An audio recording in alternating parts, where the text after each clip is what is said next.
Salut les bienveilleurs, un petit tutoriel sur iPad, une fois n'est pas coutume, pour vous parler de cette notion qui consiste à créer des notes atomiques. Alors parfois quand on rédige une note, on rédige des chapitres ou des titres principaux, secondaires, et puis la note devient trop grande. Alors comment faire? Eh bien tout simplement en extrayant ces chapitres, ces headings, ces paragraphes et les installer dans des notes à part, séparées, avec un lien bien sûr. Comment peut-on faire? Voyons ça.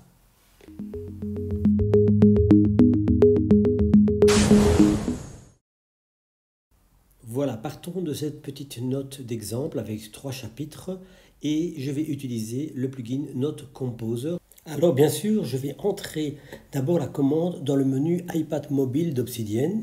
Pour cela, je clique sur le bouton avec la clé et je vais entrer ou sélectionner la fonction. Une fois que je l'ai repérée, je vais pouvoir éventuellement la déplacer pour la remettre dans un bon ordre et puis je suis prêt à l'utiliser.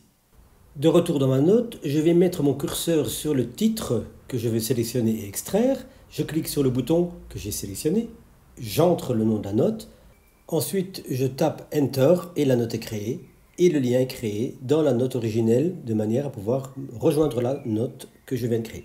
Faisons la même chose rapidement pour le deuxième chapitre, le nom Enter et le lien est créé également. Alors maintenant pour l'exercice, faisons la manœuvre inverse, à savoir allons ouvrir la petite sous-note quelque part et appelons la fonction merge dans un fichier qui sera le fichier original. Je vais sélectionner le fichier, j'ai des mots et voilà que la note est de retour à son emplacement initial. Il reste à enlever le lien bien sûr. Faisons idem avec le premier lien, on ouvre la sous-note, on appelle la fonction merge et voilà le contenu de cette sous-note qui est de nouveau réintégré dans la note principale. Je vous laisse bien sûr sélectionner les deux liens pour les effacer puisqu'ils n'ont plus de raison d'être. Puis un petit peu de nettoyage cosmétique, on enlève les titres et on remet tout dans l'ordre et voilà. Alors bien sûr, nous l'avons fait avec le plugin Note Composer, mais si vous utilisez Note Refactor, il est possible de faire exactement la même chose, enfin à quelques différences. D'abord, allons voir que le plugin est bien installé. Et ensuite, il nous faudra installer la commande dans le menu mobile Obsidian.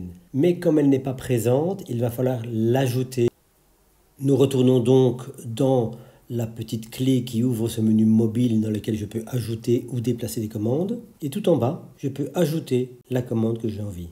La commande que j'utilise le plus souvent est la commande qui consiste à sélectionner un ensemble de lignes et d'utiliser la première ligne comme nom de fichier.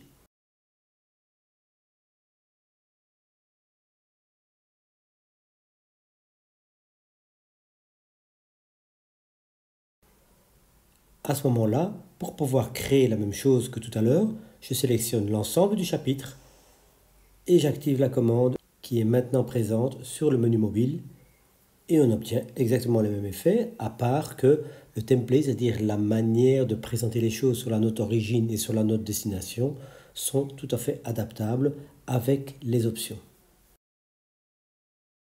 Voilà pour ce tutoriel en mode nomade, ce sera sans doute le ton de cet été. Je l'ai réalisé à partir de l'iPad, mais également édité à partir de l'iPad, ce qui pour moi est un peu une petite découverte. J'espère que vous allez pouvoir en retirer le maximum. Sachez que cette notion est assez importante puisque ça aborde cette notion de note, idée, information atomique. Est-ce que je dois faire une note qui contient beaucoup de chapitres ou une note qui contient des liens vers d'autres notes qui va pouvoir expliquer une idée plus en détail sans appesantir, sans rendre les notes trop longues.